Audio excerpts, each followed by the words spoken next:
1500 فرشتې د جبرئیل علیه السلام په کمان کې وې، هغه جرنیل، او 1500 فرشتې د میکائیل علیه السلام په کمان کې وې، هغه جرنیل. او صحابو لیدلې وی دا فرشتې چې راکوزېدې نو مونږ ته دا سره میږي ښکارېده. ما په خپل یو غر لیدلی د بدر په مقام سره خوا کې چې په کم غر دا فرشتې راکوز شوي دي هغه تکې سرې شګې دي، تکې سرې یو شان د شګو ډېرې دی او یو غر راکوزې شوي. 1500 جبرئیل علیه السلام مشر، د 500 میکائیل علیه السلام مشر، دا زر فرشتې خو راغلې. حضور پاک ته ودرېدې د الله رسول چې فکر ونه کې هغه زر دي زر مونږ دادې راغلي. که ستا ملګرو سره وسله نشته فرشتو سره شته. و الله دې فرشتو ته ویلي جنګ به تاسو نه کوئ، تاسو صرف مسلمانانو له ډاډ ورکئ او لږ لږ وهئ. فضربوا منهم کل بنا، داسې معمولي ډب ډوب کوئ غوندې چې مسلمانان ډاډی در سره. زر فرشتې خو راغلې ودرېدې. رب العالمین ورته بیا څه وایي؟ انی آیت میر ممدکم ب3,000 من الملائکة منزلین، وی 3,000 نور تیارې فرشتې ولري. د سراقه 3,000 دي نو 3,000 مام تیارې ساتلې دي. او که د کورس 15,000 هغه دروغجنه خبره بالفرض رښتیا شي نو قرآن شریف کې الله وی 5,000 نور فرشتې هم تیارې دي. فکر وکړئ، زر په میدان کې غیږې زر مې درته راوستی، 3,000 ولاړې دي درته، 5,000 ورپسې شاته نورې ولاړې دي. که ضرورت پیښ شو دا در سره دي. خو جنګ په تاسو کوم، تماشه کوه اوس چې څه کېږي. چې کله جبرئیل علیه السلام راغی نو شیطان خو وپېژنده چې دا خو جبرئیل علیه السلام دی. نو شیطان دی د سراقه ابن مالک په شکل راغلی دی او د ابوجهل لاس یې نیولی چکر لګوي. ابوجهل سور کې دی او چې فرشتې یې ولیدې شیطان نو د ابوجهل نه یې لاس راښ کړ. ابوجهل ورته وایي څه کې لکه خیر دی؟ وی انی ارا ما لا ترون، وی زه چې څه وینم تاسو یې نه وینئ. اوس به درته پته ولګي. شیطان خو همدغه دی په الف لام مرابي دی کوي. را مې وستی باز داسې مې وځرولی چې اوس نه تښتېدی شي او نه کامیابېدی شي. لاس یې ترې راښ کړو چېرته ځې؟ مونږ یو قوم ته وي ځای چې ځو. وی چېرته لاړلی؟ خو شیطانانو که نه. وی چې تاسو زه څه وینم هغه فرشتې راغلې، تاسو یې نه وینئ، زه چېرته وټینګېدی شمه؟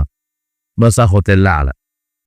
ابوجهل حق حیران شو. قوم ورته وی چې ګوره مونږ درته وو چې جنګ نه کوو او تا وی جنګ کوو. هغه د هغه سراقه خو شیطانو په شکل د سراقو سره د قوم نه لاړ. دوی سره دوی خپې لګي وپیدې. جنګ چې کله شروع کېده نو عتبه په دوی پیغور ورکوي ستا زوی دی ځکه جنګ نه کوې. هغې اوس پې معلومه شترمرو وزر یې دلته لګولي دي او ټوپۍ په سر نه وه، په سر یې وتړه او توره یې واغېسته او اواز یې وکړه خپل لور ته، وی شیبه راوځه. شیبه یې رو یو یې زوی دی ولید، ای ولید راوځه. ګوره بادري دې ته دا زما له پیغور راکوي. اوس ګورو چې پیغور څوک کامیابېږي. نو ورور یې مو وایسته او زوی یې مو وایست، درې وه. دا به قانونو چې د جنګ نه مخکې به یو بل سره دي پردونه کول، د عام جنګ نه مخکې یو په یو. نو چې چا به وګټله نو هغه به نور قوم به نو بیا به عام جنګ کې ورود. وی چې څنګه لاړل نبي علیه السلام ته یې اواز وکړ، هل من مبارز؟ عتبه ودرېد. شته څوک چې مونږ ته میدان ته راوځي؟ 3 کسان انصار فورا ووتل. یو دا یې در 3 انصار ووتل، صفونه برابر دي. عتبه ته تپوس وکړه څوک یې؟ یو یې د فلانکې انصاري، بل وی د فلانکې انصاري، بل وی د فلانکې. وی تاسو ځئ ما له مونږ له خپل قومیان راوباسئ، تاسو خو د مدینې. او اواز یې وکړه یا محمدو صلی الله اخرج الینا اکفاءنا، مونږ له هغه خپل دغه راوباسه، قومیان چې زمونږ برابر دي په قومیت کې راوباسه. حضور پاک خودم رورستی و زوی نبی علیہ السلام هم ترته وی قم یا حمزه. حمزه پس قم یا علی پاسم قم یا عبیده هم تر زوی دوره تر زامن حضرت حمزه عبیده یو د تر زوی او زوم علی درې واړه ویسته یوسف دا ونه وایي چې پردي وجني او خپل بچ کړي درې واړه پاسو زه ورځې په برکت ته خدای درې هغه مسلمانان درې دا کافر او چې مخ په مخ شو حمزه رضی الله عنه چې په عتبه راغی یو ټس یې ورکړ نو عتبه مردار یو ټس سره یې غورځاوه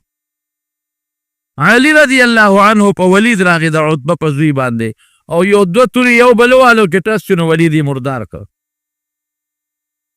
او دا بل چې دی حضرت عبیده د حضور پاک بل تره دی هغه د شیبه سره مخامخ شو د شیبه سره مخامخ شو نو دی لږ زخمی شو دا عبیده خو حمزه او علي په شیبه ور مخکې شو شیبه مردار کافر درې واړه مردار او حضرت عبیده رضی الله عنه زخمی حالت کې راوړل نبی علیہ السلام ته حضور پاک ول بیا دعا وغوښته بیا شهید وفات شو په مبارزه کې لومبي درې واړه چې درې واړه مردار مسلمانان خوشحاله شي چې دا لومبو پردونو کې خو مونږ ګټو ورپسې عام جنگ شروع شو حضرت عبدالرحمن ابن عوف رضی الله عنه فرمای حضرت علی صاحب وایي الله اکبر د صحابه ورونو ډېر لوی شان وی د قیامت په ورځ د ټولو نه لومبې به زه د خدای انا اول من یجسور بین یدی الرحمن للخصومه وی د قیامت په ورځ به د ټولو نه مخکې د خدای په دربار کې زه په کونډو پریوزم او خدای سره به زه مخامخ ودرېږم چې الله زه هغه یم چې ستا د پیغمبر په دین کې اول نمبر میدان ته زوتی زه به ودرېږم للخصومه خصومت الله سره به باس کوم الله سره به زه باس کوم چې خدای پاک لومبې هغه ځایمه چې زه ستا د رضا دپاره د لومبې میدان ته وتې او ګټلې مې ده زه به میدان کې ودرېږم د خدای عبدالرحمن ابن عوف وایي صف کې ولاړم چې مې وکتل ښي طرف ته مې یو هلک ولاړ نوجوان چې مې ګس طرف ته وکتل یو بل نوجوان ولاړ جنګ کې هم سړی په مرګري ډاډي او خو د تورې جنګ و ده ټوپک خو نو وی ما وی خدای خیر پکې واچوي په ځان ویرېدم یو خو هم هلک دی دا بعضې خلک وي دا ماشومان نو ښه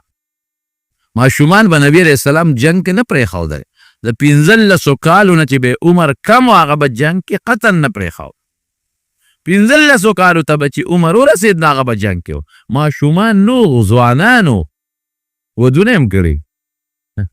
ځوانانو ودونه هم کړي خو د نورو خلکو په نسبت په عمر کې کم و وی ما چې خدای خوا کې خو مې هلکان دي نه نوجوانه نه تجربه کار دي دا به څه کوي وی په دې سوچ کې یم چې یو را باندې سکونډا راولګول وی چې ما ورته وکتل ما دي کاکاجي یا اتعرف ابا جهل ابو جهل پیژنې وی ما ورته چې ته پې څه کوې ما تفعلو به ته پې څه کوې وی ما اورېدلي چې زموږ د پیغمبر غټ دشمن دی که نن خدای ما له په ګوتو راکړه که نه نو یا به زه مخکې مرم یا به دې مخکې وجده دوه خبر وی خوا کې مې در سره رور دی ده ته به غږ نه کوې وی دې کې را باندې هغه سکونډا راولګوله چې ما وکتل داسې کړې ما غوږ ورښکته کړه ما ته کاکاجي ابو جهل پیژنې دا خو د مدینې انصارو دوی چې ته نو لیدل ما وی او څه پې کوې وی یاره ما اورېدلي چې زموږ د حضور پاک کټ دشمن دی او که نن په ګوتو راغی که نه نو یا به زه مرم یا به دې مې وی قسم دې د هغې په وجود دونه خوشحاله شوم وی مې چې زه هلکان دي نوجوانان دي خو الحمدلله بادران ده خوشحاله شوم هم راته وی رور ته مې غږ مه کوه او دواړه رونه دي وی دې کې ابو جهل په اسره ښکاره شو او په دې سپونو ګرځي مې وینې هغه سړی یو دغه ستاسو ملګری دغه وی دواړو پې لکه د بازونو په شان ورغوټکه ورلل پې او داسې مضبوط چې د اس ته یې لاندې راوغورځو جنگ شروع دی بیا د یو پسې د حضرت معاذ رضی الله عنه پسې د ابو جهل زوی عکرمه ولګېد په دې تورې په دې لاسو دا لاس یې دې پرېږ لیکن ګوره هغه په هغې کې هم لګیا دی جنګېږي لاس ورپورې ویزال دی او بیا هم جنګېږي نو لاس تنګ کړی و نو په دې لاس یې خپه کېښوده چک یې ورکړه ځان نه یې وغورځو او بیا هم جنګېږي دې خو د هغه زخم نه خدای جوړ کړ وروسته بیا وفات شوی دی او هغه بل لوط حضرت معاوض رضی الله عنه هغه په دې جنګ بدر کې شهید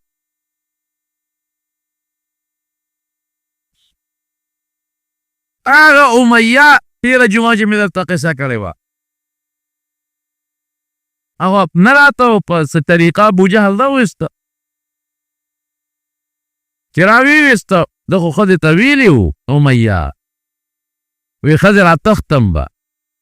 ځکه حضور پاک زما په شان کې ویلي چې دی به مونږ وجنو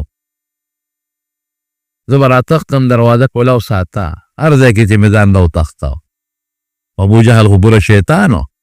هغه ورته کسان لمسولي و پې کړي و چې ګوره دا کاکاجي ده نه ونته چې زه دې مرم او زه دې جنګ له ځم نو دې دې رانه سینګ پاتې شي نو دې ځای په ځای به پاسېده چې تښتمه هغه صحابه هلکان چې وو هغه کافران چې کوم هلکان وو هغې به ورته ولاړ و تښتېدو ته یې نه پرېښود میدان ته ورسېده چې میدان ته څنګه ورسېده د ده او د عبدالرحمن ابن عوف هم دوستانه وه نو عبدالرحمن ابن عوف ته دا آواز وکړو او صحابه ورپسې دي اوس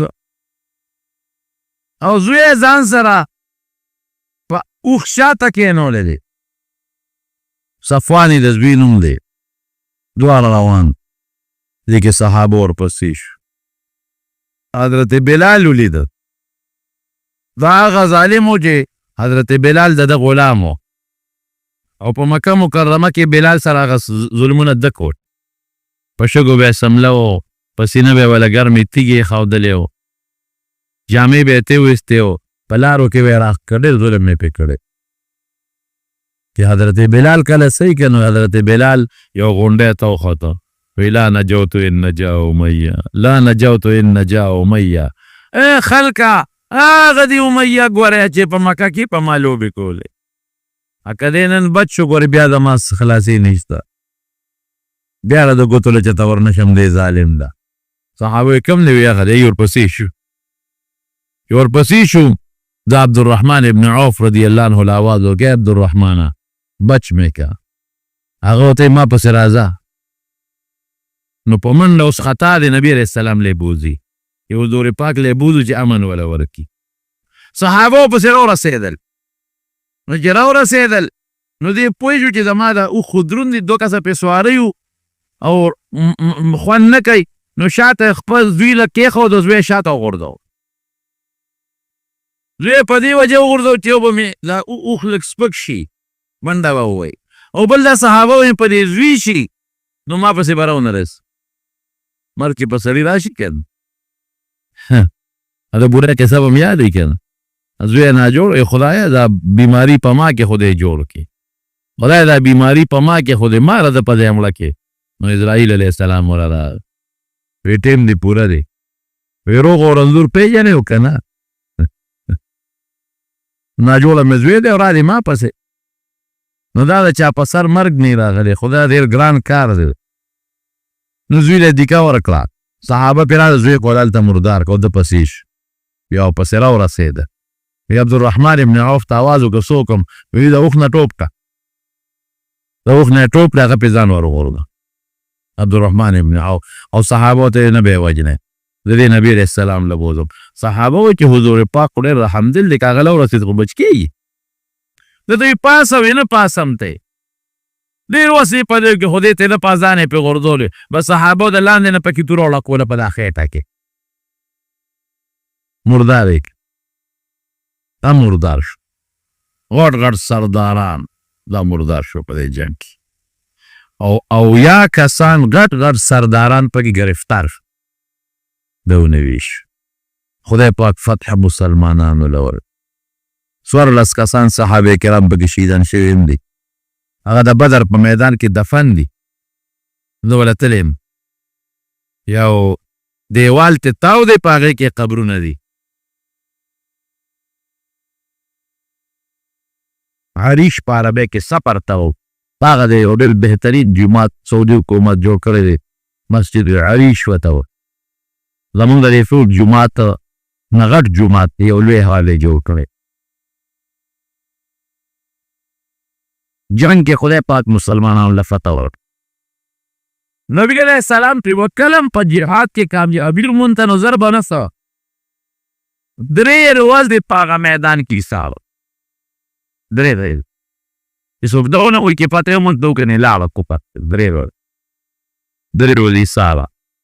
او بیا حکم وکړه او یا کسان کافران مردار شوي او غټ کافران په بدر کې یو لوی کیو په خوا د اوس هم په دې قبایلي علاقو کې غټ غټ پیانې اوبه پکې دودونو لاندې غټ پیانې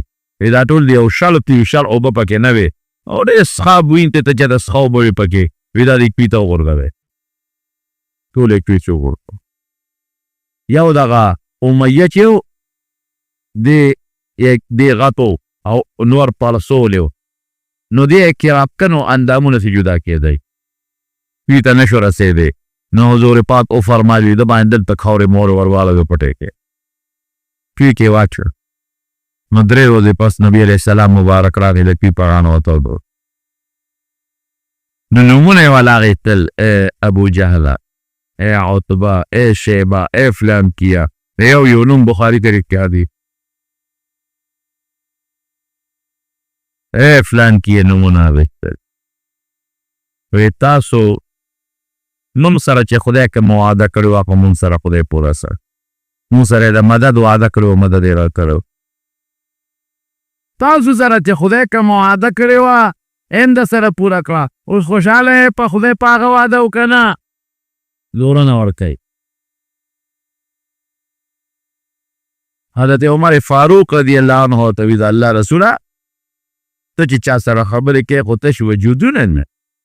روح پکې نشته وی خو ستا خبره نه اوري نبی کریم صلی الله علیه وسلم او فرمایا ما انتم باسمع لما اقول منهم وی دوی چې زما خبره څنګه اوري هغسې تاسو نه اورئ تاسو بیا هم په دنیا کې موجود یې سوچ او فکر بل طرف صحیح په دنیا کې او د هغې ټول سوچ اوس ما طرف ته متوجه دی هغوی یې ستاسو نه ښه اوري تاسې داسې نه اورئ زورونه یې ورکړه نبی علیه السلام باقیو تښتېدل او یا کسان مردار کړي او یا ګرفتار کړي رالل مدینې منورې چې دا اویا کم ګرفتار کړل دې کې هم غټ غټ سرداران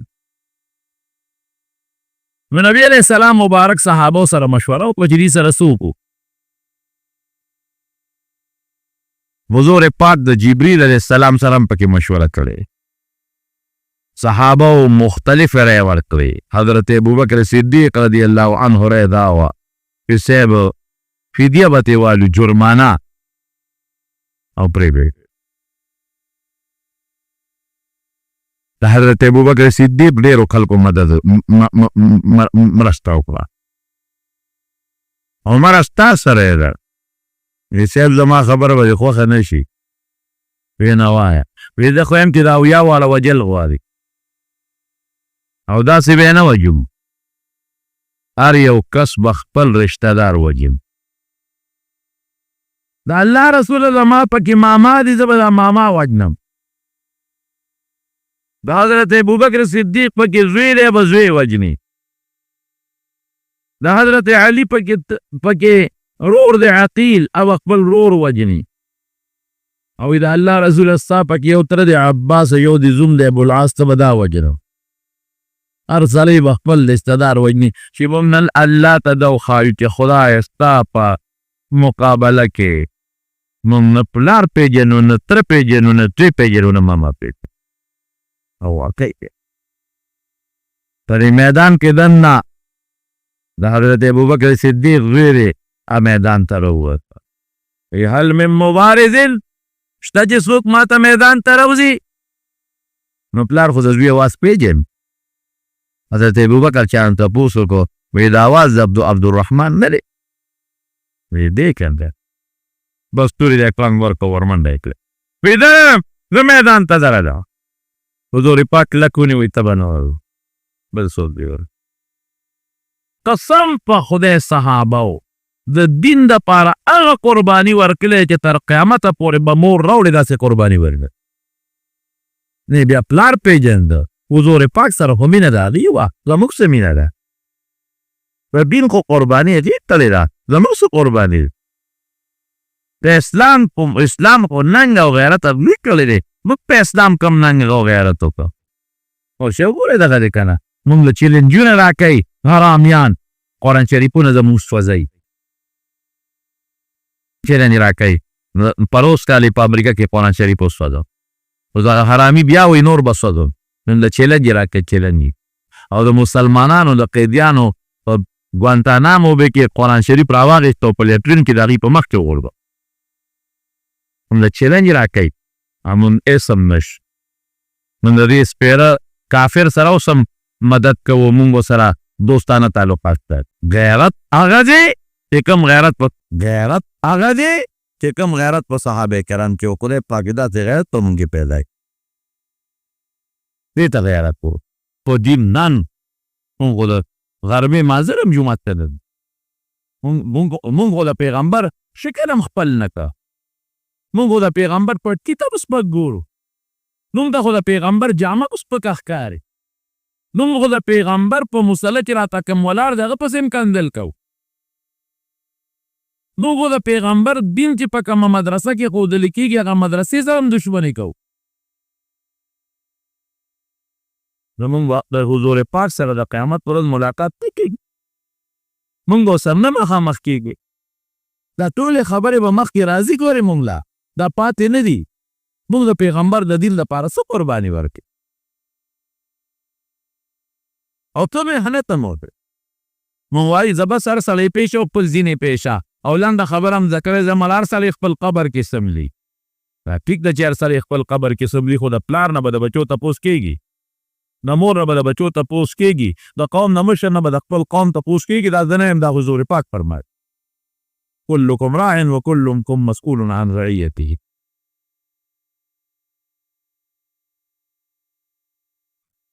حضرت عمر فاروق وی زب هر سړی به خپل رشته دار وژني عمر ډېره سخت ده پیل کړی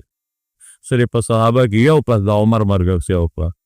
باقي نورو ټولو وی صاحب هدیتې والا پرېږده حضور پاک د جبریل علیه السلام سره مشوره وکړه جبریل څه چل وکړم وی اختیار ستا خپل دی چې څنګه دې خوښه یې هغه وکړه څنګه دې خوښه خو دا صحابه دې پوه کړه په فدیه واخیسته او پرې یې ښودل نو دا اویا دي اویا به کال پس تا د مرګرو نه مري اویا به مري نبي علیه السلام صحابو ته وی ګورې که فدیه م واخیسته او پرې م ښودل نو اویا به تاسو کې کال آینده کال مري صحابه وی دا خو ډېره ښه ده چې مونږ کې مړه شو خو جنت ته به لاړ شو خو د مرګ نه یریږي فدیه ترې واخیسته بیا چې فدیه واخیسته هغه عجیبه وه سوال جوابونه یې مکې ته ولېږل چې دوی پسې فدیې راولېږې نو د یو فدیه راتله او نبي علیه السلام ته پیش کېده دا د فلانکي فدیه ده صاحب به یې خوشې کړه دا د فلانکي دا به یې خوشې کړي حضرت عباس رضی الله عنه د حضور پاک تره دی دوی چې راوسته دونه یې ورسره مینه ده دومره او دوی پټ مسلمان وو چې دی یو صحابي را ورکړی تقسیم کړل په صحابه وی لاسونه ولو تړی چې د نه ونه تښتي څوکی یې کوی نو د پیغمبر علیه السلام چې په کوم کور کې شپه وه هغې سره دیوال نه پورې غاړه دی یو صحابي سره د ټوله شپه زبېرګي کول ام المؤمنین وی د مسلمانانو مور پیغمبر علیه السلام له خوب نه ورغله خدای ولې خوب نه ورځي او ټوله شپه پریشان او خوب نه ورته بیا چې ما معلومات وکړل نو د عباس بیرګي اورېدل لیکن انصاف پکې دومره دی چې چاته نه وي چې د عباس ولې زبیرګي کوي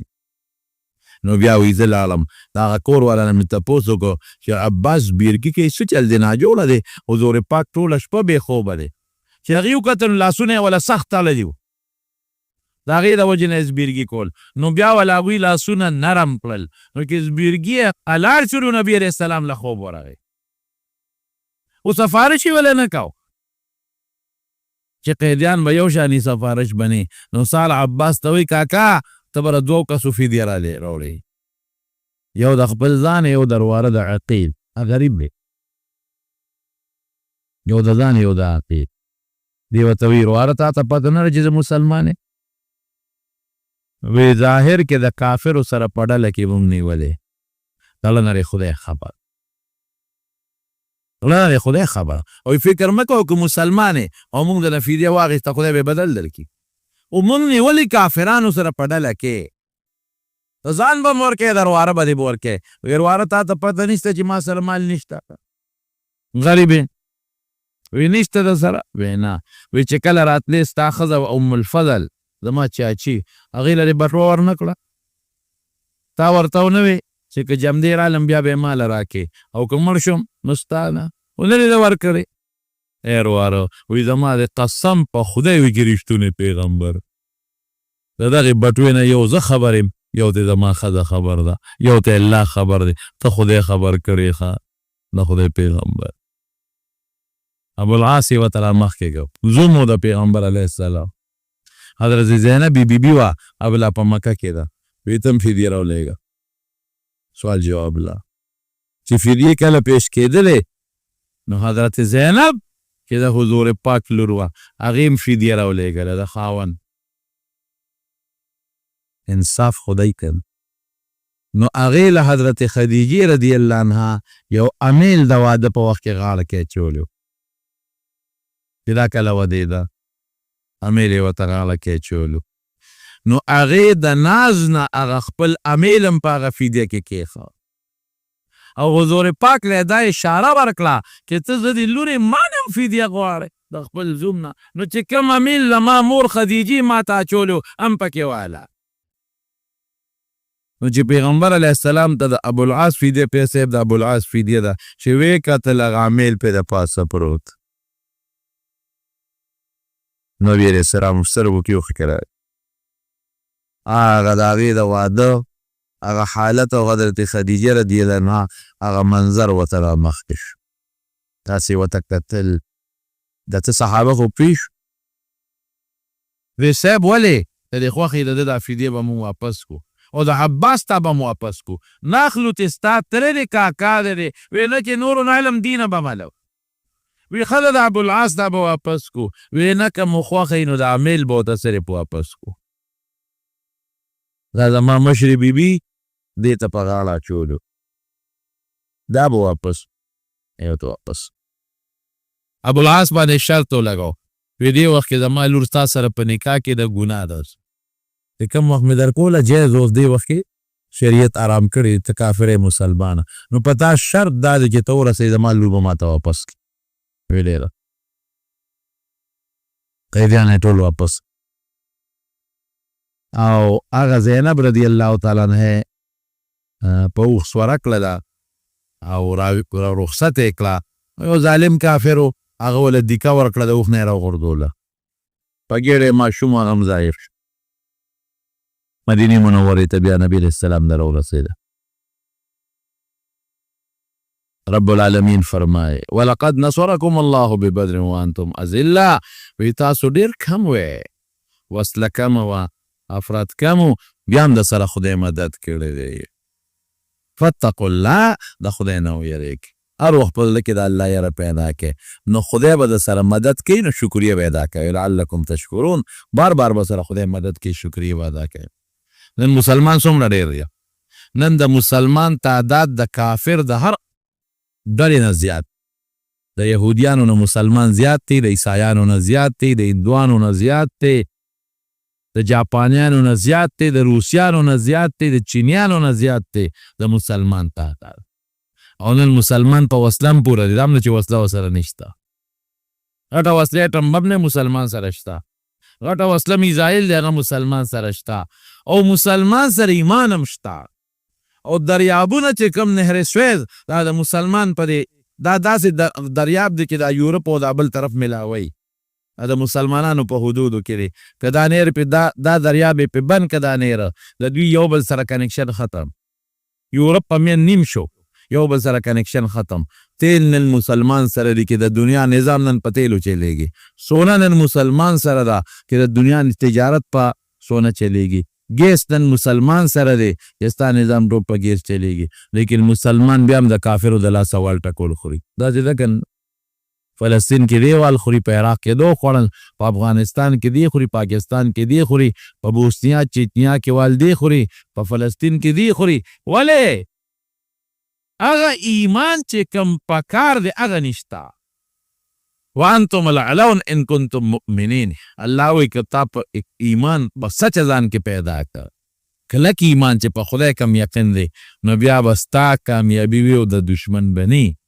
زموږ نن نشته.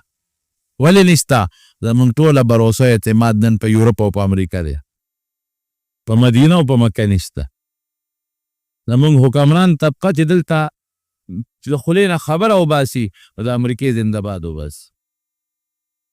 او چې منډه وایي نو امریکې له منډه وایي، او چې منډه وایي چین له روس له منډه وایي، د خدای کور له بیت الله له او د پیغمبر علیه السلام کلي له منډه نه. اعتماد په خدای پکار دی. نن د مسلمان چې څومره په دې کافرانو اعتماد دی، د دې په نیو اعتماد هم که دی په خدای وکړو، په رب العالمین وکړو، هېڅ بم دی. بل منځ کې سره اخته یو، دشمن ترې مزې او فایدې اخلي. دا موږ ته خدای مثال ښیي که نه، کم من فئة قلیلة غلبت فئة کثیرة باذن الله. چې د خدای مدد د سره بیا غوړه لویه ډله نشته. که ته وایې یاره ټکنالوژي او وسله نو جوړه دی که ټکنالوژي که نه، ملکونو عربو سره لږې پیسې دي،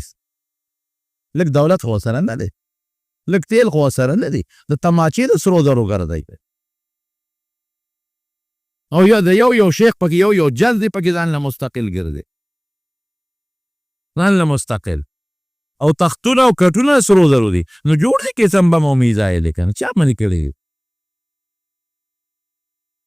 پیسه خو ډېره د مسلمان سره، ولې نه جوړی؟ که جوړی ته نه جوړ. او بل وسله په کار ده، دا خو ټکنالوژي ده، لیکن د هغې نه علاوه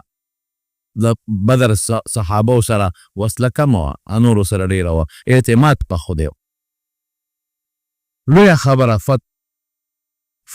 لعلکم فاتقوا الله. خدای نه یره ده، خدای نه یره په کې نشته. نه د حکمران طبقې شته او نه د مونږ شته. که د مونږ د خدای نه یره په کې راله، تقوا نشته که پرې ګناه، کرپشن، رشوت، داکا، څومره ظلمونه چورو، هر یو کې راځي ظالم د بل د پاسه دی. پاکستان کې تر اوسه پورې هغه د بجلیګر مونږ چې غوره ورته ننه پورې سړي دوی رانغی، خو چې کم راځي د بل د پاسه، یو چې کوم ټکس لګوي بل د هغه نه زیات لګوي. عوام یې تباه او برباد کړل، ویس کړي دا وینې د عوام. اوس دې حالت ته وګوره، موجوده حالت، څوک یو څوک بل څوک، وعده به یو کوي به بل څه، هېڅ هم نشته. ازاله به پرې وبخې، لکه د خدای یره نشته. خدای دې زمونږ او زمونږ حکمران طبقې په زړه کې د خدای یره پیدا کړي. که زمونږ کله د حکمران طبقې او زمونږ جوړ د الله سره راغی او د الله سره هم کنکشن برابر شو، خدای شته که زمونږ یو مشکل هم پاتې شي. بیا دا تار دی د دې جوړ راغلی د هغه خولې سره، نو خبرې کوي. او که دا تار کټ شو، جوړ ختم شو، هلته نه بیا آواز نه خیږي. نو زمونږ د خدای سره جوړ نشته، که زمونږ د الله او د رسول سره جوړ راغی، هېڅ هم پریشان نشته. که دا جوړ زمونږ راغی، نو خدای دې زمونږ د الله د خپل ذات او د خپل پیغمبر مبارک سره جوړ پیدا کړي.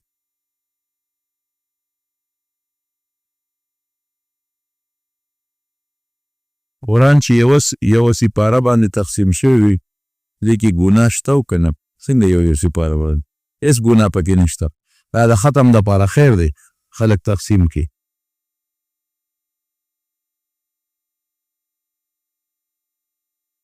کم کسان چې جماعت ته مخکې راشي نو په کار دی چې کم کسان وروستو راشي د مخکې کسانو نه دې ځای نه قبضه کوي. او مسله د دین دا ده چې کم کسان راځي نو دوی مخکې کینی نو شاته کسانو ته به ځای خالي کېږي نو ټول ملګري به یو ځای کېږي. کشران دې لږ د مشرانو خیال ساتي. ماسخوتن ویترو پسې 2 رکعاته نفل په ناسته پکار دی او که په ولاړه ویترو نه مخکې پکار دی. نبی علیه السلام د ویترو نه پس په ناسته او 2 رکعاته کړي. اگر چې پیغمبر علیه السلام به ویتر په آخره شپه کې کول نو چې ویتر به وکړ هغې نه پس به 2 رکعاته په ناسته کول. نو په ناسته یې ځکه کول چې هغې به په هغه تهجد ډېر لوی وخت هغې په ولاړه ډېر زیات تلاوت به پکې کو. بهر کې اوس که څوک ویتر ښه خدا دی چې تهجدو پسې په آخره شپه کې وکړي او د ویترو نه پس 2 رکعاته وکړي په ناسته د پیغمبر هم تابعداري راله. لیکن که په اوله شپه کې هم څوک ویتر کوي او د نبي علیه السلام د تابعدارۍ په نیت په ناسته یو 2 رکعاته نفل کوي نو ښه خبره ده.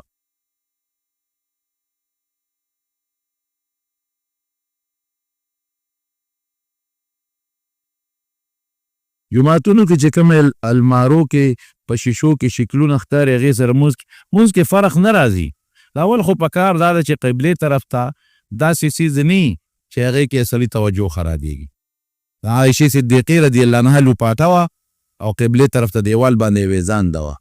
نبي علیه السلام مبارک چې څنګه سلام وګرځو وی امیتي عنا قرامکې وی عایشې دا لوپټه دې لرې که فانها الهتني دې د په مانځه کې خطا کړم مونځ یې راله ګډوډ. نو زما خپل ځاني په دې ډېرو جوماتونو کې د محراب کې اکثر شیشې لګېدلي هغې کې به سړی په شیشو کې خپل ځان ته ګوري که مونځ به کوي. قبلې دیوال باید داسې نقش و نگار نه دی پکار چې د انسان توجه خرابوي. او د بانک د ماښام په ټیم باندې بیل پکار دی. واقعي دا ښه خبره ده. یې دعا غواړي ما نه مانځه کې سستي کېږي دعا راله وکړه. ځان به تکړه کېږ ور یوازې په دوا کار نه کېږي. ځان به تقدم به دوا راته کو چې خدای تکړه کار خو چې څنګه د دنیا په کار کې د نه سستي نه کېږي دارنګې دین کار کې هم سستي مه کوه. د په دې پوه نه شم بنین باندې بنې مونځ کېږي خو کمیس اچوه ښه. د یو دوست نارینه اولاد نشته الله د نارینه اولاد دعا وکړئ. رب العالمین مونږ د حضور پاک په نقش قدم روان کې الله د مسلمانانو اتفاق راولي مسلمانان د اختلافاتو نه وساتي. او یو زنانه د بیماره ده پرون هسپتال ته وړې دعا ورته وکړئ چې الله ورله شفا ورکړي. یو بل دوست زمونږ په دې کارخانو کې هغه هم څه دعا ورته وکړئ چې الله مشکلات حل کړي او الله خیر و برکت نصیب کړي. یو بل دوست زمونږ د ډاکټر صاحب د مانځو زمونږ د حاجي صاحب برخوردار دی هغې ته دعا وکړئ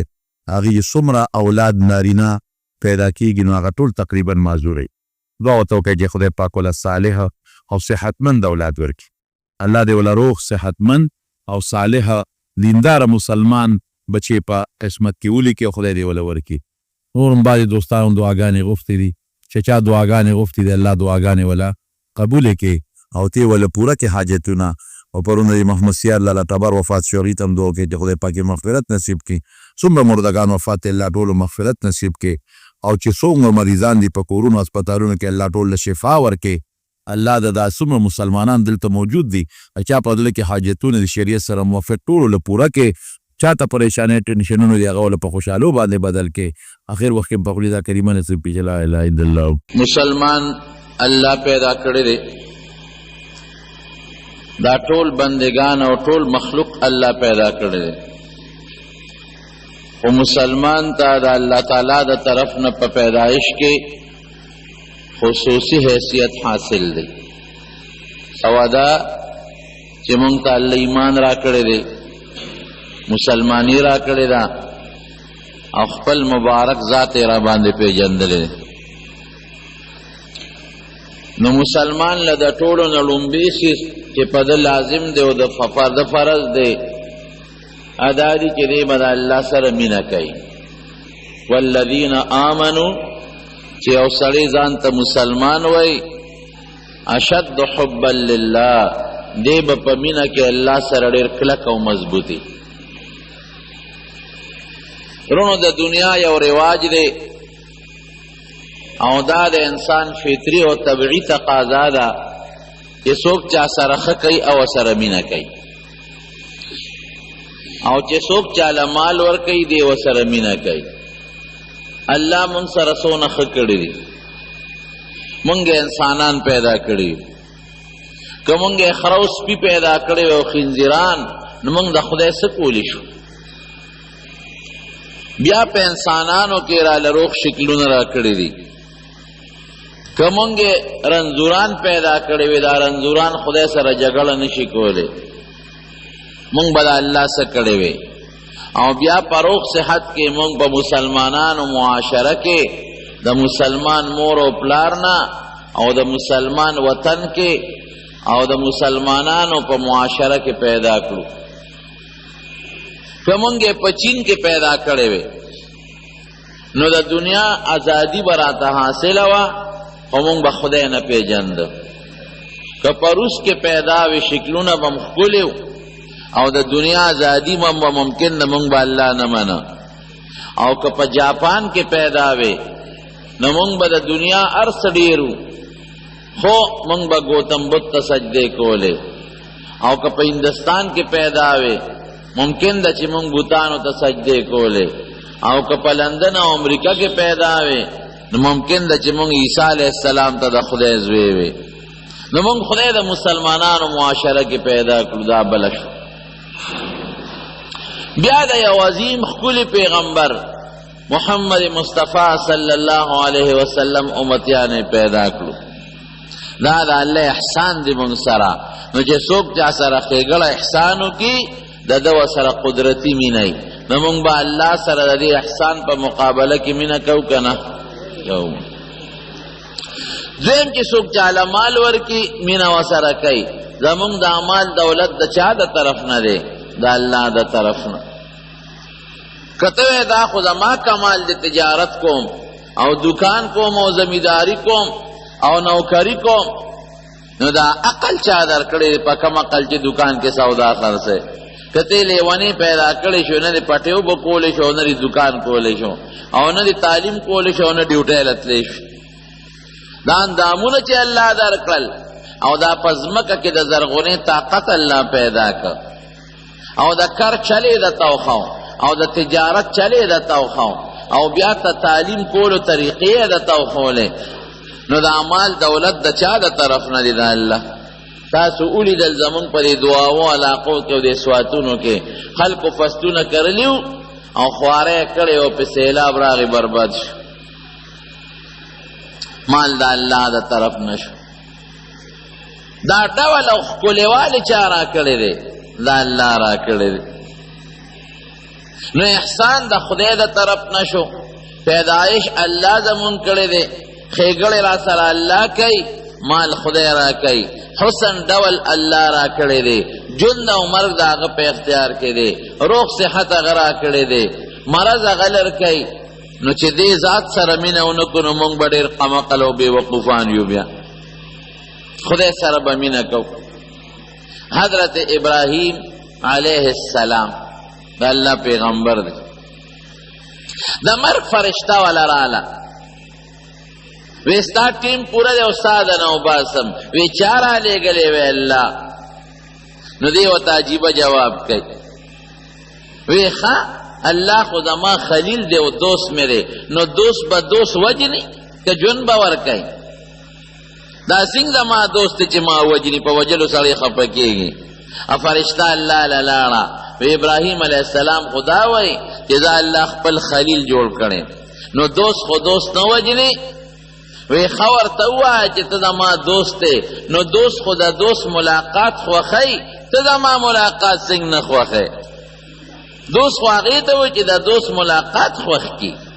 ځان قربان کې خلک حج لځي او پیسې څونه لګوي، وخت څونه دا ملاقات لځي، چې زه به د خدای د کور ملاقات وکړم، د حرمینو به وکړم او د حضور پاک به وکړم. نو دوست خو د دوست په ملاقات خوشحالیږي، خفه کېږي نه. دا خو تا ځان ته ملاقات له غواړم. د مرګ فرشته راله، وی الله خو داسې وایي. وی ښه بس وی پوه نه شوم. عجل عجل، شا به تلوار کوه ما نه زه وباسم. زمارونو سوچ دقه دی پکار دی حضور پاک مبارک له چې کله د مرګ فرشته راله حضرت عائشہ صدیقہ رضی اللہ عنہ فرمائی وی زما سینې ته ډډه والې وه د مرګ فرشته چې څنګه راله حدیث پاک کې راځي حضور پاک ته جبریل علیہ السلام او ورسره د مرګ فرشته وه وی دا د مرګ فرشته راغلی د دنیا ته او دې ستانه روح قبض کول غواړي نو نبی علیہ السلام حضرت جبریل علیہ السلام ته وکتل وی ستا څنګه مشورې په بنیاد وی دا الله رسول خوښه د خپله ده ځکه الله اختیار درکړه چې دنیا کې پاتې کېدل د خوښ دي که نه خوښه د خپله ده خو الله ستا ملاقات ته ډېر په شوق کې دی نو چې پیغمبر ته سړی ده وایي چې الله د ملاقات ته په شوق کې دی نو بیا پیغمبر نور څه غواړي هم ورته دقسې وایي ویمزل امرک وی خپل کار د جاری کا شاب فورا خپل کار کوا چې د خدای ملاقات ته ورسم خدای سره چې د چا مینه په مرګ بیا پروا نه دا نه وایي چې زه مرم نه د مرګ نه پس الله لازم او د الله ملاقات لازم نو ورونو مونږ به چا سره مینه کوو لومبی د مینې تقاضا هغه اسباب د چا د طرف نه د الله د طرف نه نو مونږ چې محبت او مینه کوو دا اللہ سره بکم دغه حضرت ابراہیم علیہ السلام یو ځل ګډې چیلې سرولې حضور پاک فرمایي ما من نبی یو پیغمبر نشته الا را الغنم مگر ګډې چیلې سرولې دي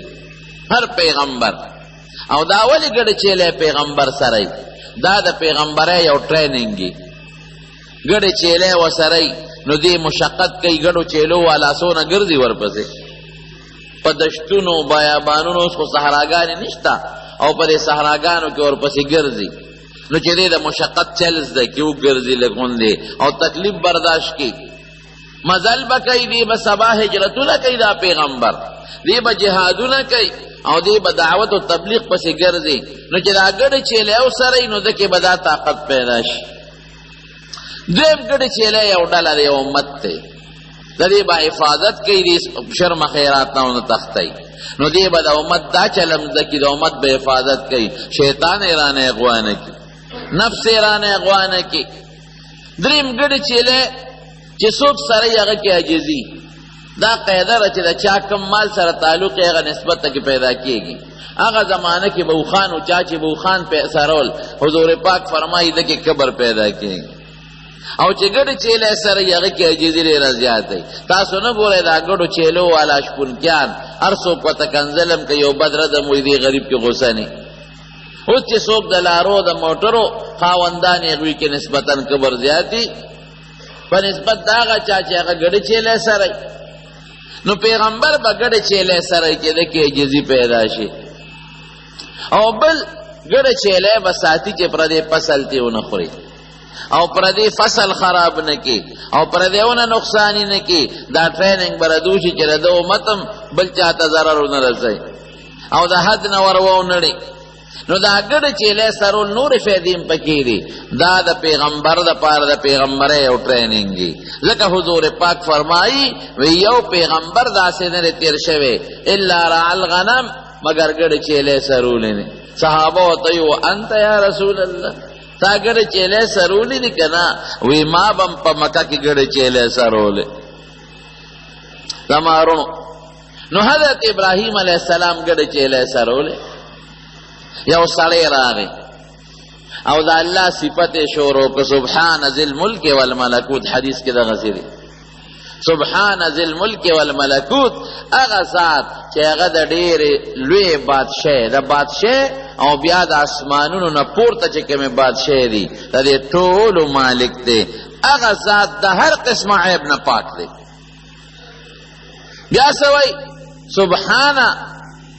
سبحان ذی العظمت والهیبت والقدرت سبحان ذی العظمت والهیبت والقدرت والکبریاء والجبروت هغه ذات لپاکی دا چې هغه د ډېر لوی قدرت خاوند دی او د عظمت خاوند دی او د طاقت خاوند دی او د زور د بادشاه خاوند دی سبحان ذی العزت والعظمت والهیبت والقدرت والجبروت. چې ابراهیم علیہ السلام دا خبر اوریدا وی مرګری دا الله خپل رب دا صفت راته لګ بیا وکا اپی خشتاو لګي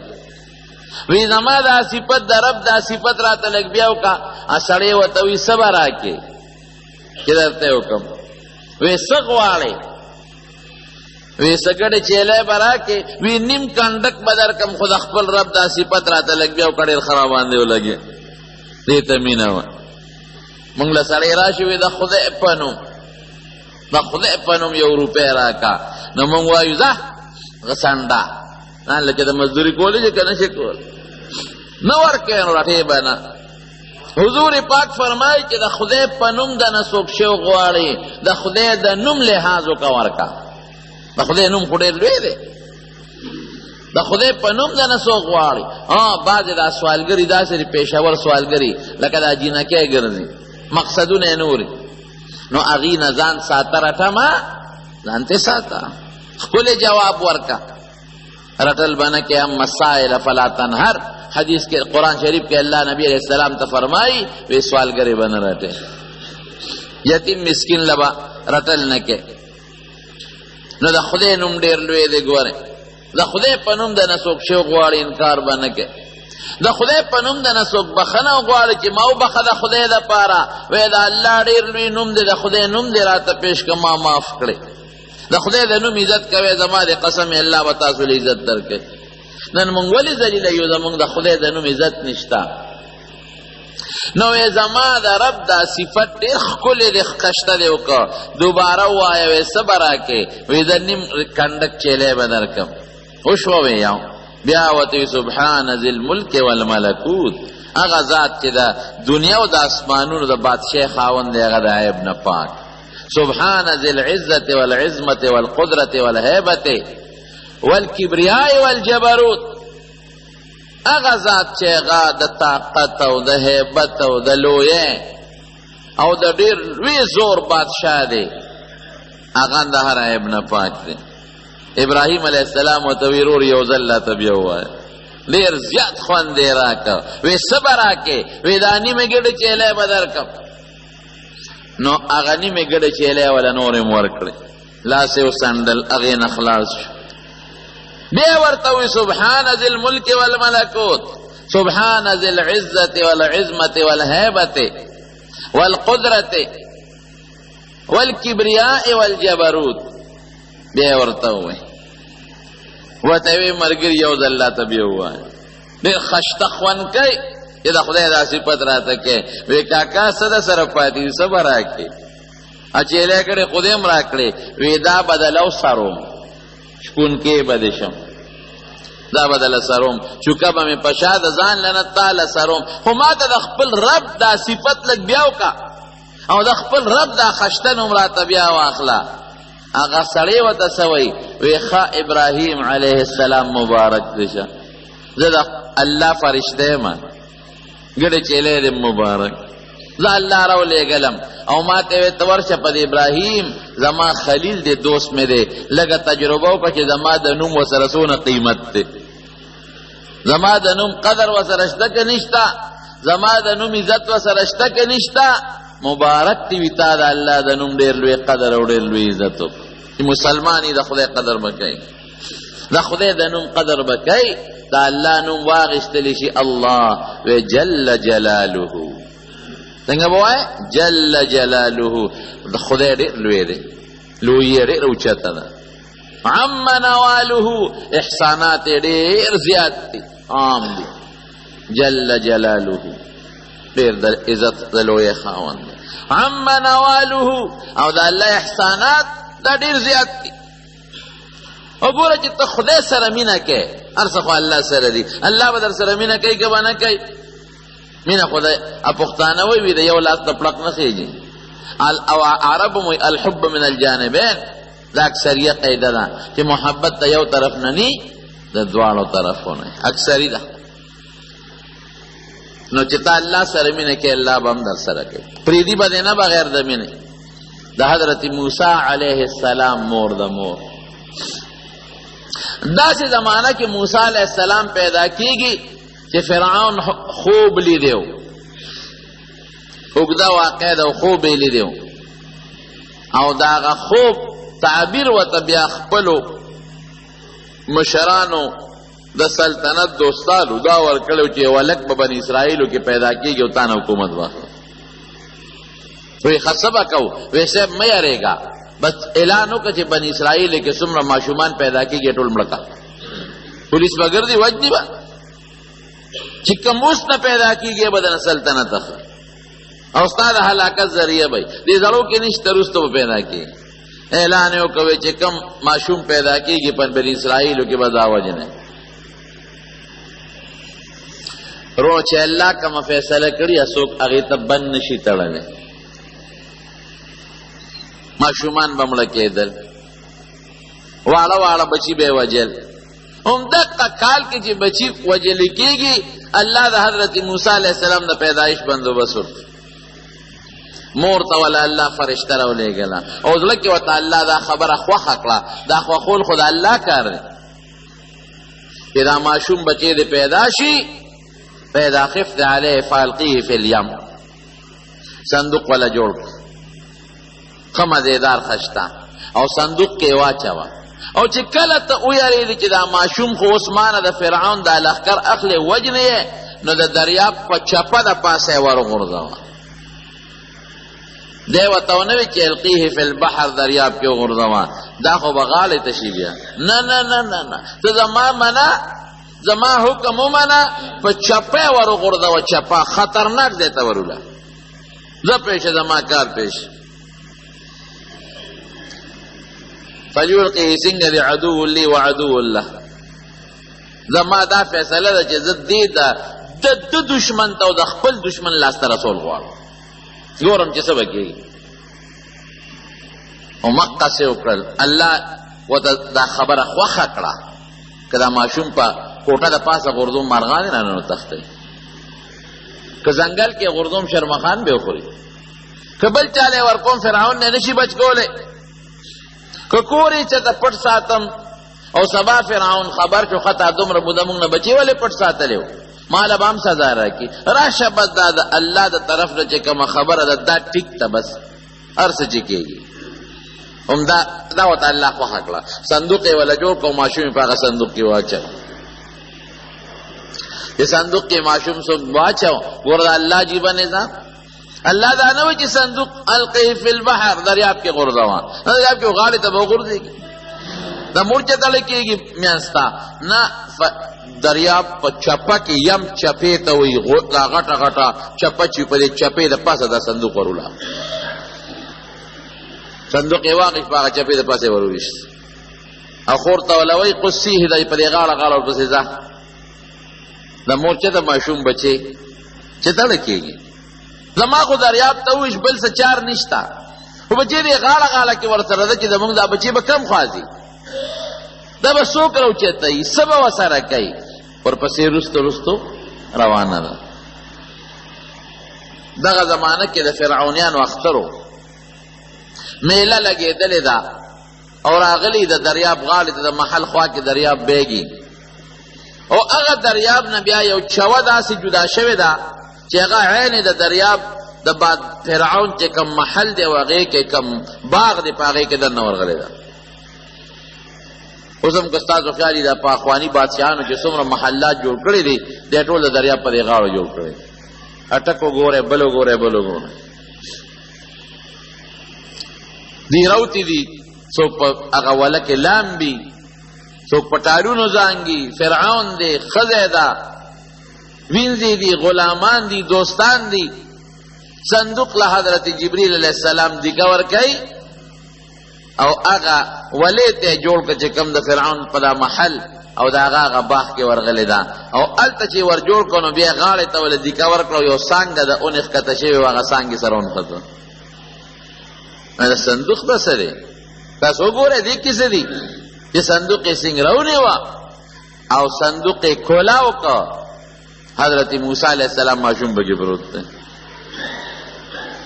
او داسې ماشوم پکې پروت دی، الله د موسی علیه السلام په دې وجود کې او په دې سترګو کې داسې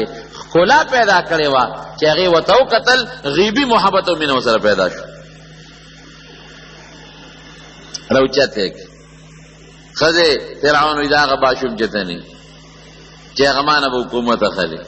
هغه چېرته نه نه سړیه دا به مونږ ځان سره لوی کړو چې مونږ یې تربیت وکړو او مونږ یې ځان لا تقتلوه مې وجنه عسى ينفعنا او نتخذه ولدا مونږ به بچی کو مونږ له فایده به راکړي زما لاس کې به لویږي زه به تربیت کوم او په بل طرف هم خوځي او ستا بچی بشي نو چې ستا بچی شي او ته لوی کې نه به خپل پلار پیژنې نه به خپله مور پیژنې او مور ته به لوی کړو څنګه به مونږ نه حکومت بیا اخلي او چې زمونږ بچی دی نو بس وي به د مونږ نه پس به د حکومت خاوند نه وي که جل به وشي نه به څنګه داسې بدماش جوړېږي چې تا به سبا رانیسي او ما به سبا رانیسي ډېره ښه خبره ډېره ښه او عقل هم دا سوچ کې دی چې واقعي زه لویوم ډوډۍ ورکوم اوبه جامه ورکوم خو زما خوی به اخلي او زما بچی بشي او یک تنها باشوم دی دی به څه لښکرې راولي او ما نه حکومت به اخلي حضرت موسی علیه السلام له د خوراک انتظام کوي په جاړه شو سینې ته چې پی نه اخلي ګوره مور یې د الله د حکم تابعداري وکړه عقل یې ونه چلاو الله ورته وایي فاذا خفت علیه فالقه فی الیم چې کله پې ویرېږې دریاب کې غورځوه او الله ورته څه وایي ګور یریږي به نه لا تحزني یریږي به نه انا رادوه الیک وجاعلوه من المرسلین فکر مه کوه زه تا ته واپس کوم او یو عظیم پیغمبر به ته جوړوم مخکې نه الله ورته ویلي انا رادوه الیک تاله راولو عقل وایي څنګه راولې دریاب ته چپې د پاسه غورځوه یوه شوه او بیا ورته وایي د دشمن لاس ته به هم رسي اوس هغه دشمن به د دمې عدو له د عدو لیول د ده به هم دشمني د باب هم دشمني دریاب د پاسه غورځوه اکسیجن بند شو صندوق کې چې د بندی نه خو اوبه ورځي او که د پاسه د مکمل بند که دی به ساده کم ځای نه اخلي که لږه سوړه پرېږدی نو دا خو چپې دي خامخا اوبه ورځي چې لږې اوبه ورځي دی به لاندې پکې ډوبي نو سوړه که پرېږدی خو دې کې اوبه ورځي که نه پرېږدی نو دی به مري او عقل دا مني چې دی به جمدی پاتې شي نه او بیا په دریاب کې چپو د پاسه وروله چپې خو د اوبو زور خو تاسو ولید مخکې راځو کې جان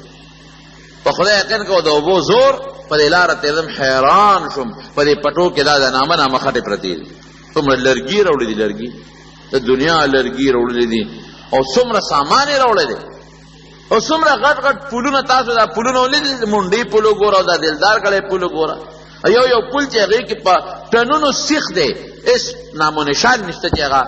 سیخ څه شو ګاډر یې په کرینونو څوک نه شي اوچتولی د خدای د زور مقابله رونو نه کېږي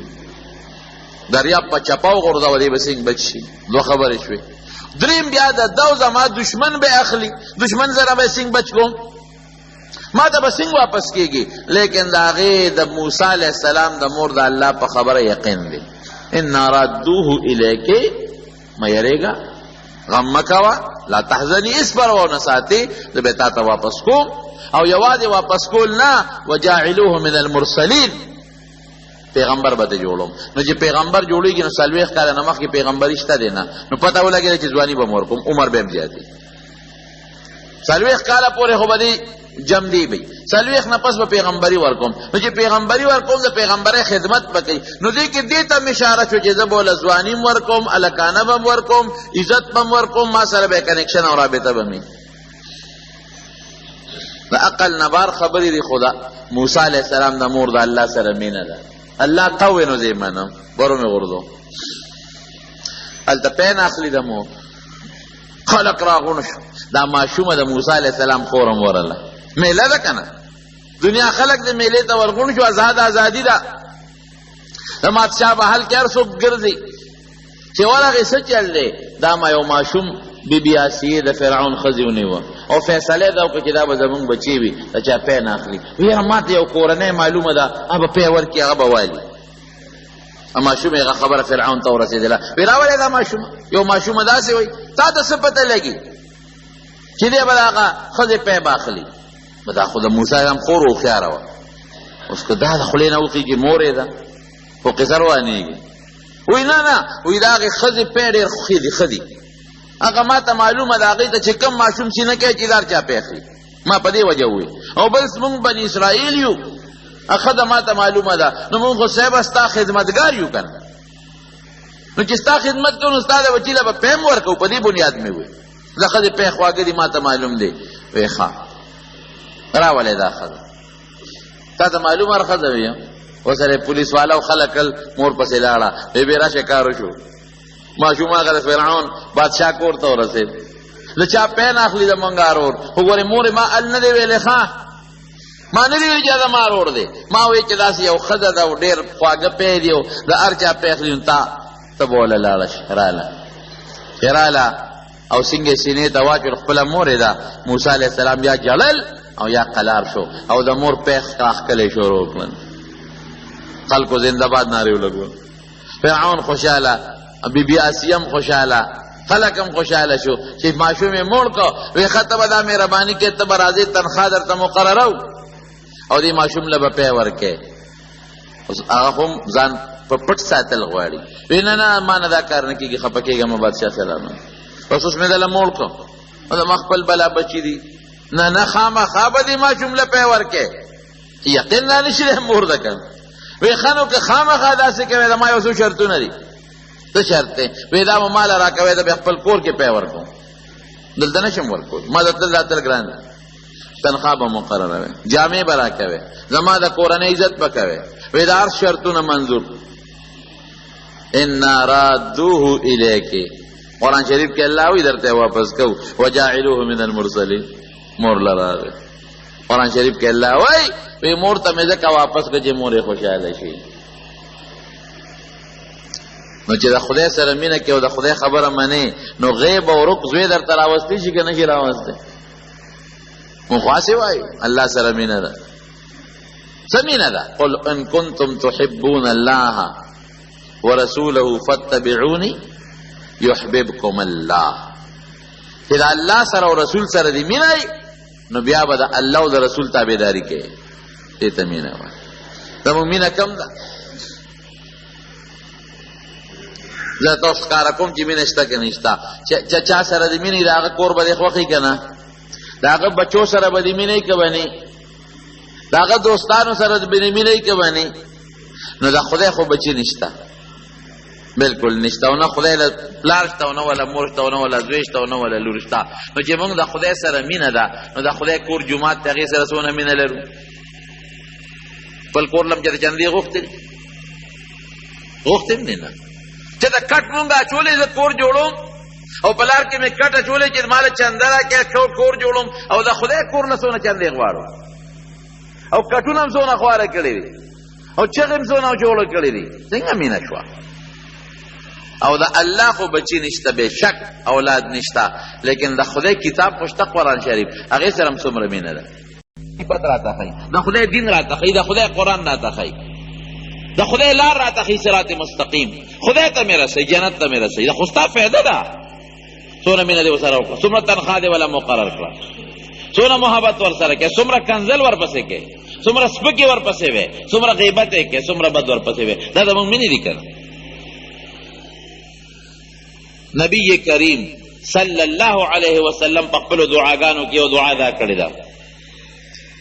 الله نه وایي لا تجعل الدنیا اکبر همنا لا تجعل الدنیا اکبر همنا ولا مبلغ علمنا خدای دنیا زما لوی مقصد ما جوړوه لوی مقصد می دین جوړ کړه ځکه دنیا باندې تا ته نه رسم او په دین تا ته رسم ولا مبلغ علمنا او زما د علم انتها دنیا ما جوړوه د علم انتها میں دین جوړ کوا نن زمونږ د علم انتها دنیا ده پی ایچ ڈی چې خلک کیسه کې کوي ایم فل چې خلک کیسه کې کوي ایم ایس سی کوي او ایف اے کوي او بی اے کوي او ډیګري اخلي لګیا دي امریکې ته لاړم او برطانیې ته لاړم او دا ډیګري مې واغېسته او دا سیسیس دی او فلان کې دی او فلان کې امتحانو سره ورکوي دین دپاره که دنیا دپاره ګوره نبی صاحب وایي د علم منتها مې دنیا مه ګرځوه نن زموږ د علم منتها دنیا ده دین دپاره پنځو شپږو بچو کې یو بچی یې دین ته وویسته نه وباسو خو چې کم په سترګو ړوند دي یو بچی مې دی جی امې خدای دین ته وقف کو دعا کو چې خدای قبول کی یو مې پکې دین ته وقف کو الله دې خوشاله کړي غټ کار دی وکړه او بس یو دا قرآن په یاد کړه لکه قرآن یادول قوم خدي او چې دا اکوړي کې یا بل مدرسه کې داخل کې چې علم مو کې نه کنه هغه جی پستر ګډون دی دین ته چې کوم وقف کا پستر ګډون چې کوم روغ دی نه کالج یونیورسيټي ته وقف شوی دا مؤمنه ده خپکیږي مده ټوله معاشره دغه څه مبتلا ده او خراته پته چې د دنیا بچي نصیب هر قسمه اولیگم انگلینڈ تا اولیگم امریکې تا او جاپان تا خخ تعلیمونه په حکم زما په کوتن راځي او دام راته پته چې زما سترګې پټې شي ټک مې وکړه او زما کې لاړم دا هر سمانه پاتې دام په کوتن راځي دې سره مونږ لاندې نورو الله سره مینا وکړه خدای ته وګوره الله په خیات کې او فیدم دغه کې دا خزانه خو هغه سره دي چابیان هغه سره دي دا قهرم دی او دا رحمم دی دا غضبم دی او دا خیرم دی دا رزقم دی او دا غربت او دا قحطم دی دا روغ صحتم دی او دا مرضم دی خدا ته پته ده چې دا هر څه خزانه غسرې بیا هم دشمني په سره غشته ده خدا ته پته ده چې مقابله ورسره نشم کولی محتاج یم ورته بیا ولې ورسره دشمني کوو دا الله د دشمنۍ قابل ذات دی دا د خفګان ذات دی دا خو د مینې ذات دی موږ سره څه نه کوي حضرت زنیرا رضی اللہ تعالی عنہ دا فرعون وینزر دا فرعون وینزر بوڑے خدا دا بوڑے فرعون براواغشتا وحلا بے بوڑے یو ٹسر بغریب پریوتا ولی مسلمان ہوا ادا اللہ نوم بے غشتا اللہ اللہ اللہ اللہ اللہ نوم بے غشتا وحلا بے بے بغاگ نکو غریب چپ خاموش باو وحلا بے دا اللہ دا نوم پریدا صرف دومره به وي چې ډېر مې خوښ دی دا نوم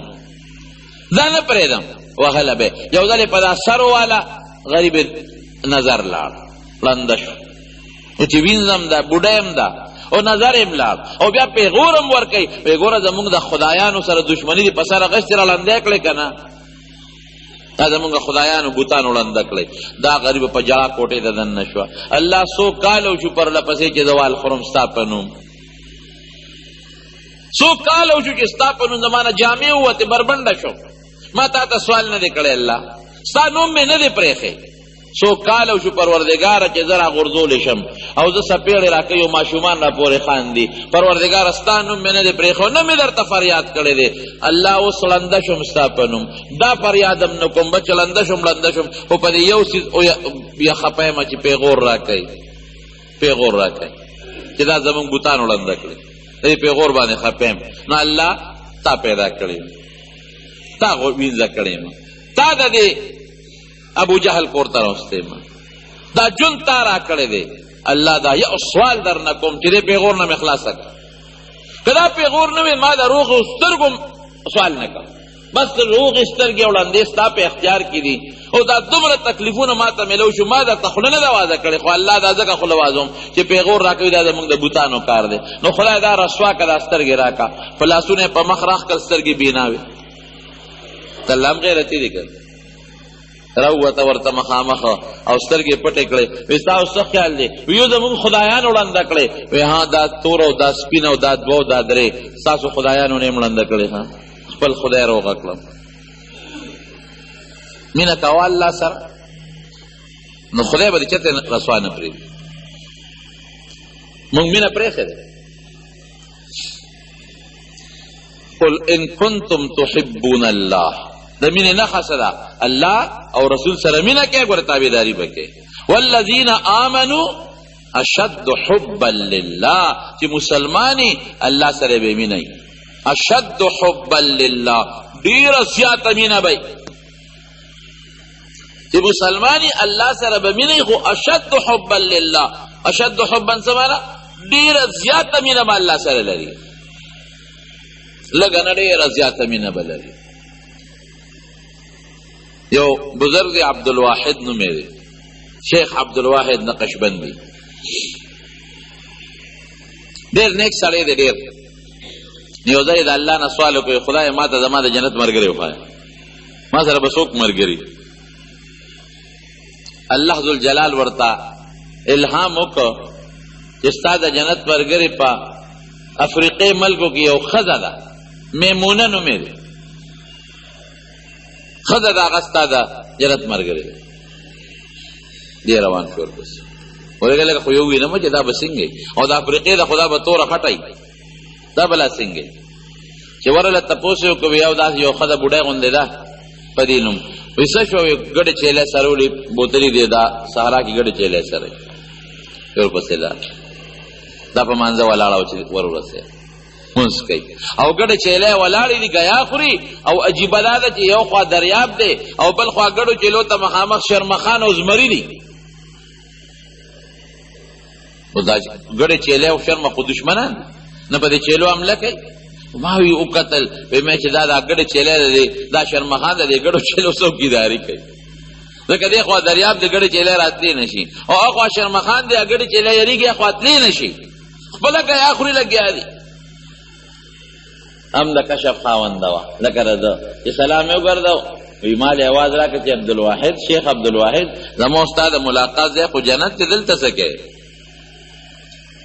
زما ستا د ملاقات ځای جنت کې دلته څه کوې ما چې لږ غوندې دې ووینم وی ما ورته وی چې دا ستا د دې ګډو چیلو دا د شرمخانو سره دا روغه کله نه راغلې ده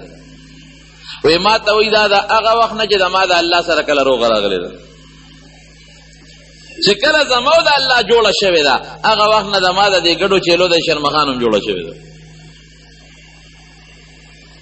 زما نو په لنډه به اخلاص کړو دا زمونږ ایمان او عقیده ده یو اسې د کوسله خبرې یو ایمان او عقیده کې چې لږ فرق راشي سړی بیا کافر کېږي دا زمونږ ایمان او عقیده چې زمونږ خالق څوک دی الله زمونږ جون ورکوونکی څوک دی مرګ راوستونکی څوک دی مال ورکوونکی څوک دی عزت ورکوونکی څوک دی او ذلت ورکوونکی څوک دی او روغ صحت ورکوونکی څوک دی او مرض راوستونکی څوک دی او بچي ورکوونکی اغېشتونکی څوک دی او خزانې چا سره دی نو چې دا ارس هغه سره دی نو باید چې موږ هغه سره مینه وکړو دا ارس به زمونږ دی من کان لله کان الله له دې کې د دلیلو ضرورت نشته دغه رب سره جوړه پکار ده بس او ډېر په اسانه راضي کېږي دغه رب ډېر په اسانه راضي کېږي اوس یو سړی درنه خفه شو ته خوشحالۍ جرګې به پې کوې او منتونه به کوې او سهار او مازدیګر به ورله ځې ننواتې به کوې نه جرګې غواړي د سپین ږیرو نه ننواتې غواړي نه بار بار تلل غواړي یوه توبه غواړي عاجزي غواړي بس خدای زه کمزور یم او نه ریا غواړي چې د خلکو مخکې لوډ سپیکر باندې چغه ووایي چې ما ګناهونه توبه ویستا د کوټې ګوټ کې په توره تیاره کې ورته کښېنه پروردګاره بس معافي غواړم غلطي شوې ده غلطي شوې ده معافي غواړم پټ دنه معافي غواړم یو ته یو زه یم خدایه ما به بخې ما به معاف کوې او که ډېره زیاته دې خوښوي چې ډېر زر مې وبخي لږ ورسره وجاړه جوړه دی الله سره ډېر په اسانه کې نو چې موږ دې د پاسه الله سره جوړه نه کوو او الله سره مینه نه ساتو الله سره محبت نه ساتو بدقسمته به یو که به نه یو سپیره به یو سپیره نو زما وروڼو مسلمانان یو موږ ټول وایو الحمدلله او د مسلمانۍ نښه دقه ده مسلماني وی دی ته چې موږ به والذین آمنوا اشد حبا لله مسلمان وی دی ته چې دی به د الله سره مینه ساتي محبت به ساتي او د الله نوم به ډېر په ښکلي انداز اخلي دی به لا اله الا الله په دې الله خوشحالېږي دی به سبحان الله په دې الله خوشحالېږي دی به الحمدلله په دې الله خوشحالېږي دی به الله په دې الله خوشحالېږي جو حدیث پاک کے راضی نبی علیہ السلام فرمائی طبرانی شریف کی حدیث تے ویچے سوک یوزل اوی اللہ یوزل نو اللہ دریزل دل آواز ورکی ولی بندہ ولی بندہ ولی بندہ دون در سر مینہ کئی تو یوزل اللہ نو مخلا اللہ دریزل دتوی ولی سچل شوی دے سمسل در تا پیخا دا وائی شابا ما نو غوارا او یو حدیث پاک کے راضی نبی علیہ السلام فرمائی وی چې کدا ټول مخلوق یو ځای شي دا ټول مخلوق او دوی کوشش کوي چې زما بادشاہ دا ټول داسې عبادت وکړي داسې عبادت چې د هغې په شان عبادت اړو چا کړی ني. اتقى رجل مسلم حدیث کې راغلی دی چې ډېر پرهیزګاره شي هر انسان، نو ما زاد فی ملکی شیئا، زما بادشاہ کې زیاتې نشي راوستی. لو ان اولکم واخرکم وحیکم ومیتکم، چې دا ټول اول آخر چې څومره شي دی شي علی افجر رجل، د یو ډېر بدعمله سړي په زړه باندې شي، علی قلب اشقى رجل، ډېر خراب سړي په شان شي، ټول ابلیس په شان شي، فرعون او حامان په شان شي، نو ما نقص فی ملک شیئا، زما بادشاہ کې پوټې کمې نشي راوستی. بیا څه وایي؟ وایي که چرتې ستاسو اول آخر مړ جمدې دا ټول را یوځای شي په یو میدان کې، او هر یو سړی د امانه غوښتنه وکړي او هغه شی غواړي چې د هغه زړه ورته رسي، چې څه زړه غواړي هغه رانه غواړي، او زه وله ورکم، نو زما بادشاہ کې پوټې فرق نه راځي. وایي دا ولې؟ ځکه چې زما عطوائي کون، چې چاله ورکړه کوم نو کرنډی نه رالم او نه تیشی رالم او نه پې کړېږم، یو کونه ویم وله ورکم، او چې چاله عذاب ورکوم نو ماله پې تکلیف نه راځي، اور نه بلوم، پوکي نه وم، یو کونه ویم نو عذاب ته وردیکه کم. زما رونو دام زمونږ ایمان دی چې الله تعالی سره عذاب هم شته، خوشحالی هم سره شته، او الله په عذاب او خوشحالی نه ستړي کېږي، تکلیف هم ولا نه راځي، ستړی هم نه راځي، او الله د مسلمان پر رحم خوشحالیږي چې پې رحم کوي، چې عذاب پې ورکوي پې خفه کېږي. نو رونو الله سره جوړه وکړئ، ښه ټول ځان هم یادوم تاسو ته هم یم، راځئ چې الله سره جوړه وکړو، د خپل رب خوشحاله کړو، د خپل رب نه خفه کړو، د جومات قدر وکړو، دا کم علما چې تاسو ته الله ښیي د دې قدر وکړو، د حافظانو قدر وکړو، د قرآن شریفونو قدر وکړو، د الله د نوم قدر وکړو، ذکر د الله د نوم وکړو، لا اله الا الله، دا نور کلمې سبحان الله والحمد لله ولا اله الا الله والله اکبر، او د الله د یارې وجاړو، او د خدای د پیغمبر تابعداري وکړو، په هغه درود شریف ووایو. فضول هم جبې ستړی کړئ، فضول په کنځل او په غیبت او په اخوا دېخوا باندې خدای سره جوړه پکار ده. هر څه د خدای په که د دنیا د مال او دولت او عزت دپاره کې نو هغه هم الله سره دي، او که آخرت دپاره کې هم هغه الله سره دي. الله دې زمونږ نه راضي شي. دعا